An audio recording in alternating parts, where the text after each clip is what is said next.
Nursing ഡയറക്ടറിന്റെ പുതിയൊരു വീഡിയോയിലേക്ക് ഏവർക്കും സ്വാഗതം. LPS BSc നഴ്സിംഗിന് പാരാമെഡിക്കൽ കോഴ്സുകളിലേക്ക് ആപ്ലിക്കേഷൻസ് ഒന്നും ഇതുവരെയും ആരംഭിച്ചിട്ടില്ല. പക്ഷേ LBSന്റെ സൈറ്റുകളൊക്കെ അപ്ഡേറ്റ് ചെയ്ത് തുടങ്ങിയിട്ടുണ്ട്. ഒരു പക്ഷേങ്കിലും വരുന്ന ആഴ്ചകളിൽ തന്നെ അതിന്റെ ആപ്ലിക്കേഷൻസ് ഓപ്പൺ ആവും എന്നുള്ളതാണ് നമുക്ക് അറിയാൻ കഴിഞ്ഞ ഒരു കാര്യം.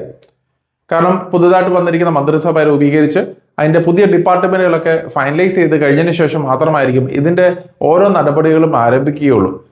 അതുകൊണ്ടാണ് LBSൽ ഈ ഒരു വർഷം ഇത്രയും ഡിലേ സംഭവിച്ചുകൊണ്ടിരിക്കുന്നത്. എന്നിരുന്നാൽ തന്നെ നമ്മളൊരു കാര്യം മനസ്സിലാക്കേണ്ടത്, കഴിഞ്ഞ വർഷങ്ങളൊക്കെ ആണെന്നുണ്ടെങ്കിലും റിസൾട്ടുകൾ അനൗൺസ് ചെയ്യുന്നതിന് മുന്നേ, അതായത് +2 റിസൾട്ട് വരുന്നതിന് മുന്നേ തന്നെ LBS ധൃതി പിടിച്ച് ആപ്ലിക്കേഷൻസ് ഓപ്പൺ ആക്കുകയും പല പാളിച്ചകളും നടക്കുകയും ഇടയിലാണെങ്കിലും കുറേ സമയമൊക്കെ ഗ്യാപ്പുകളൊക്കെ ഉണ്ടാവുകയൊക്കെ ചെയ്തിരുന്നു.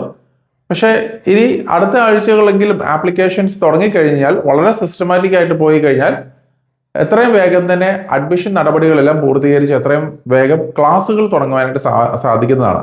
ഇന്ത്യൻ നഴ്സിംഗ് കൗൺസിലിന്റെ അറിയിപ്പ് അനുസരിച്ച് സെപ്റ്റംബർ മാസത്തോടുകൂടി തന്നെ ക്ലാസ്സുകളെല്ലാം ആരംഭിക്കണമെന്ന് പറയാറുണ്ട്. എല്ലാ വർഷവും ഈ നോട്ടിഫിക്കേഷൻസ് എടുക്കാറുണ്ട്. പക്ഷെ പല കാരണങ്ങൾ കൊണ്ട് എപ്പോഴും ഈ ഒരു കാര്യങ്ങൾ നീണ്ടു പോയി അവസാനം ഒക്ടോബർ, നവംബർ, ഡിസംബർ അങ്ങനെയൊക്കെ നീണ്ടു പോകാറുണ്ട്.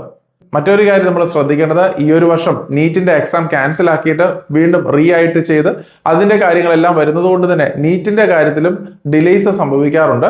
അങ്ങനെ വരുമ്പോഴും നഴ്സിംഗ് അഡ്മിഷൻ ഒരു പക്ഷേങ്കിലും നീണ്ടുപോകാനുള്ള സാധ്യതകളുമുണ്ട്. എന്നിരുന്നാൽ തന്നെ കേരളത്തിൽ അടുത്ത ആഴ്ചയിലൂടെ തന്നെ LBSന്റെ ആപ്ലിക്കേഷൻസ് ഓപ്പൺ ആവും എന്നാണ് നമ്മൾ മനസ്സിലാക്കുന്നത്. കാരണം CPAS ഓൾറെഡി ഓപ്പൺ ആക്കിയിട്ടുണ്ട്. അതുകൊണ്ട് തന്നെ വലിയ താമസമില്ലാതെ തന്നെ LBSന്റെ നടപടികളും തുടങ്ങും. ഈ ഒരു അവസരത്തിൽ ഏറ്റവും സന്തോഷിക്കേണ്ടത് ഇപ്പോൾ ഇംപ്രൂവ്മെന്റ് എക്സാംസിന് വേണ്ടി പ്രിപ്പയർ ചെയ്യുന്ന കുട്ടികളാണ്. കാരണം ഇംപ്രൂവ്മെന്റ് റിസൾട്ടുകളും കൂടെ ഒരു പക്ഷേങ്കിലും നിങ്ങൾക്ക് റാങ്ക് ലിസ്റ്റുകൾ ഇടുന്ന സമയത്ത് പരിഗണിച്ച് പോയേക്കാം. കഴിഞ്ഞ വർഷങ്ങളിൽ മാത്രമാണ് ഇംപ്രൂവ്മെന്റ് റിസൾട്ടുകൾ വന്നു കഴിഞ്ഞതിന് ശേഷം റാങ്ക് ലിസ്റ്റുകൾ ഇട്ടെങ്കിലും അത് പരിഗണിക്കാതെ പോയത്. അതിനുവേണ്ടി കുറെ നിയമ പോരാട്ടങ്ങൾ നടത്തിയിരുന്നു. പക്ഷെ അവസാന ഘട്ടത്തിലേക്ക് അത് ഫലം കണ്ടില്ല. LBSൽ നിന്നും കുട്ടികളുടെ അടുത്ത് ഒരു സപ്പോർട്ടീവ് ആയിട്ടുള്ള ഒരു നിലപാടുകളല്ല സ്വീകരിച്ചത്. പക്ഷെ അതിന് മുൻ വർഷങ്ങളിലൊക്കെ നോക്കിക്കഴിഞ്ഞു കഴിഞ്ഞാൽ റാങ്ക് ലിസ്റ്റുകൾ പബ്ലിഷ് ചെയ്യുന്നതിന് മുന്നേ നമ്മൾ ഈ പറയുന്ന ഇംപ്രൂവ്മെന്റ് റിസൾട്ടുകൾ വന്നു കഴിഞ്ഞാൽ അത് പരിഗണിക്കാറുണ്ടായിരുന്നു.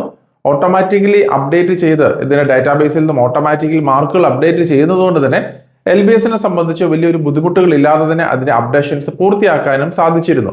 അപ്പോൾ ഈ ഒരു വർഷവും ഇങ്ങനെ ഡിലേ ആകുന്നതുകൊണ്ട് തന്നെ ഏറ്റവും അത് ഉപകാരമായി എന്നുള്ള രീതിയിൽ ഏറ്റവും കൂടുതൽ ബെനിഫിറ്റ് കിട്ടുന്നത് ഇംപ്രൂവ്മെന്റ് എക്സാംസ് എഴുതാൻ പോകുന്ന അല്ലെങ്കിൽ ഇംപ്രൂവ്മെന്റ് റിവാലുവേഷൻ റിസൾട്ടുകൾ വരുന്ന കുട്ടികൾക്കാണ്. അപ്പോൾ അങ്ങനെ വന്നു കഴിഞ്ഞാൽ തീർച്ചയായിട്ടും ആ ഒരു മാർക്കും കൂടെ പരിഗണിച്ചായിരിക്കും നമുക്ക് റാങ്ക് ലിസ്റ്റുകൾ ഉൾപ്പെടുത്തുവാനായിട്ട് സാധിക്കുക. അപ്പൊ അതുകൊണ്ട് നിങ്ങൾക്ക് തീർച്ചയായിട്ടും നല്ലൊരു ബെനിഫിറ്റ് ലഭിക്കും എന്നുള്ളതാണ് മനസ്സിലാക്കേണ്ടതായിട്ട് വരിക.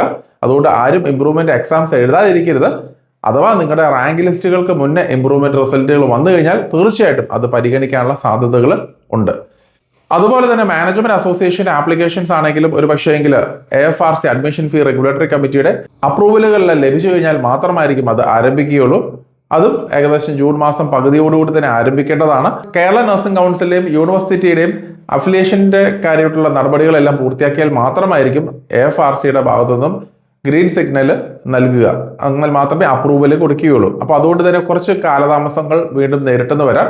എന്നിരുന്നാൽ തന്നെ ജൂൺ മാസം 3ാമത്തെ 4ാമത്തെ ആഴ്ചയോട് തന്നെ മിക്കവാറും കോളേജുകളും അസോസിയേഷനുകളെല്ലാം തന്നെ ആപ്ലിക്കേഷൻസ് സ്വീകരിച്ചു തുടങ്ങും എന്നുള്ളതാണ് നമ്മൾ മനസ്സിലാക്കേണ്ടതായിട്ട് വരിക. അപ്പോൾ മറ്റൊരു അപ്ഡേറ്റുമായി ഉടൻ തന്നെ കാണാം. നന്ദി.